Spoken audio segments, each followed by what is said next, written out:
Hey everyone, welcome back to another episode of Manga Storian, and today we're going to talk about something a little out there.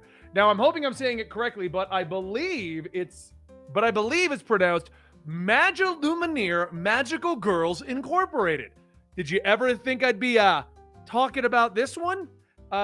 Most likely your answer is no, but I am. So we're doing that today. I've actually been a fan of the magical girl concept ever since Magical Madoka, in which, no spoilers, but don't go in there expecting a happy Sailor Moon story. But anyway, I was looking at the new recommended chapters in Shonen Jump, and that led me to their new thing they're trying to promote, which is Magilumener Magical Girls Incorporated, which, according to the internet, has been around for a very long time. You see, this was kind of interesting to me. If you go to Shonen Jump at the time of filming this, there are the first 4 chapters of this series. We then have an entire volume you can already get as a completed manga, and you can add that to your collection as well. But it goes deeper than that. This series has basically just not been translated. There's about 100 chapters already written, and they're just not translated over here in America. It started in 2022. So when I started looking into information on this series to talk about it and have a little bit more to work with, well, that was rife with all kinds of weird spoilers and stuff going on. I also discovered that it's already announced an anime for the fall of 2024. And overall, it seems to be getting a very positive reaction. Now, I love this because I do want to tell you what this stated. Google decided to do its AI overview of what Magilumener Magical Girls Incorporated is.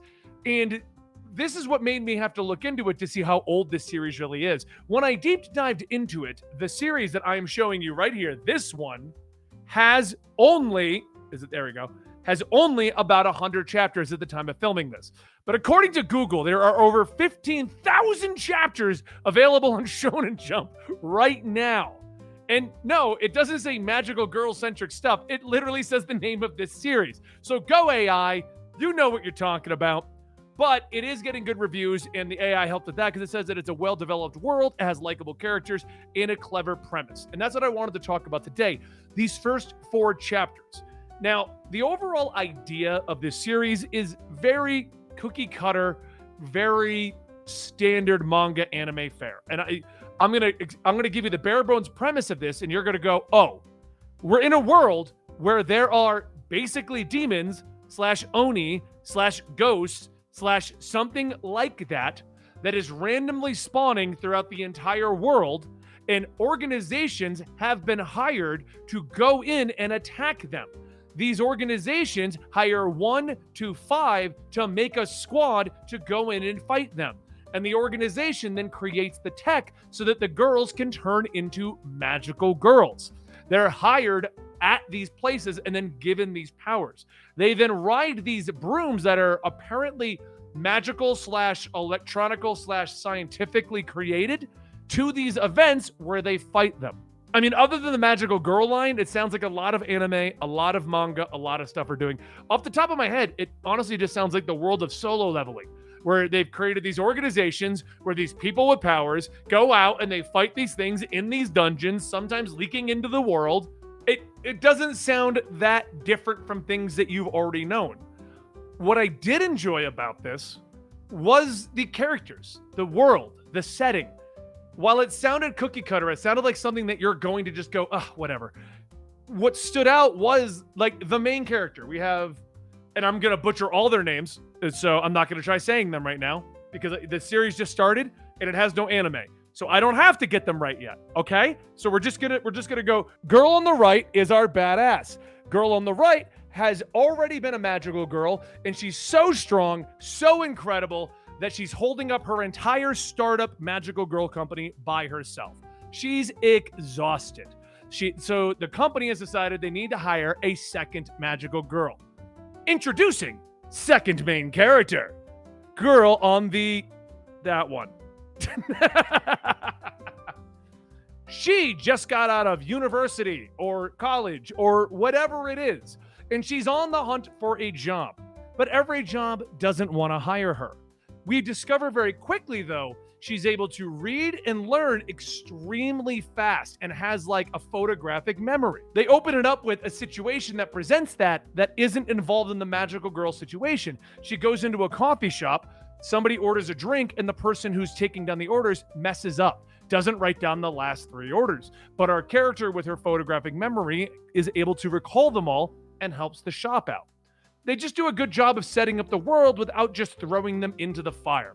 Girl ends up getting into a job interview situation. They end up fighting one of these demons / what. I'll learn the appropriate terminology as the series goes on. Let's just throw that out there now. I read this as a quick read just to see what it was.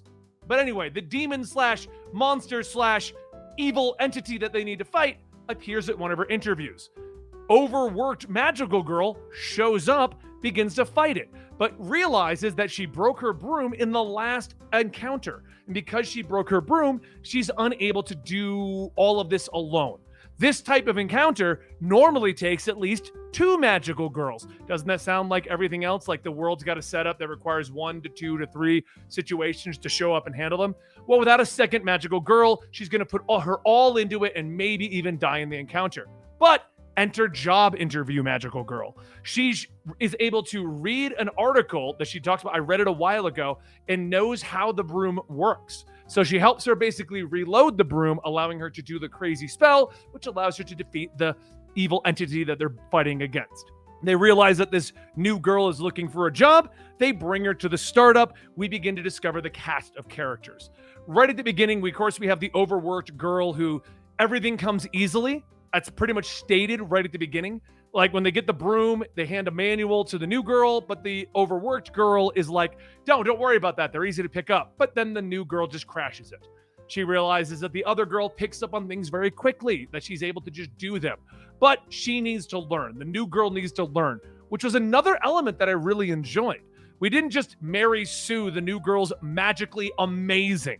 She has a skill that she is using to get good very quickly, but we're not skipping the steps of her figuring it out, which to me was I read a lot of manga, a lot of comic books, and a lot of times, if the story needs the hero to be amazing right away, they're just amazing right away. And while she is, they're giving us an excuse as to why that is functioning and showing us through a few panels how she's getting there, which to me really built up this world.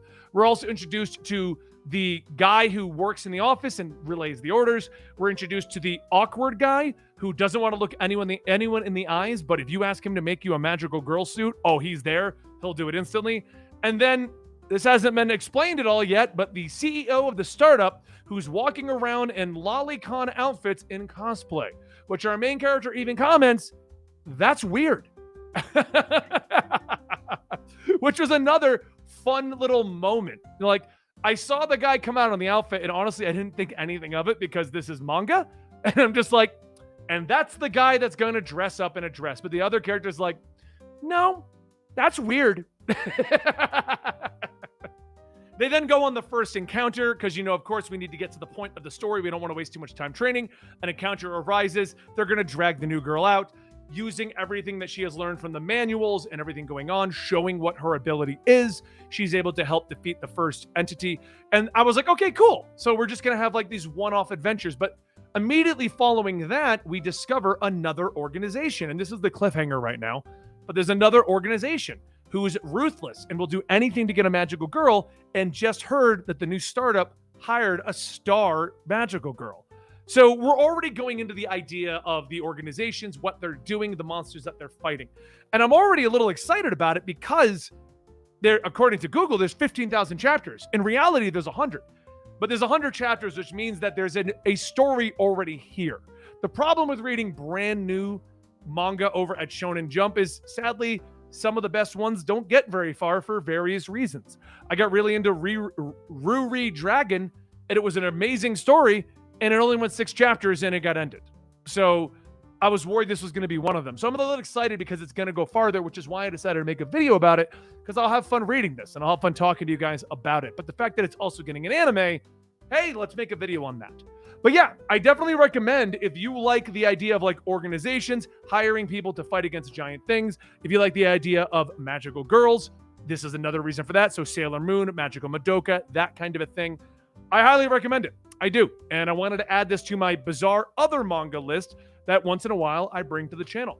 So thank you guys. This is Mangastorian, and I will see you next time right here when I find another really bizarre thing to talk about.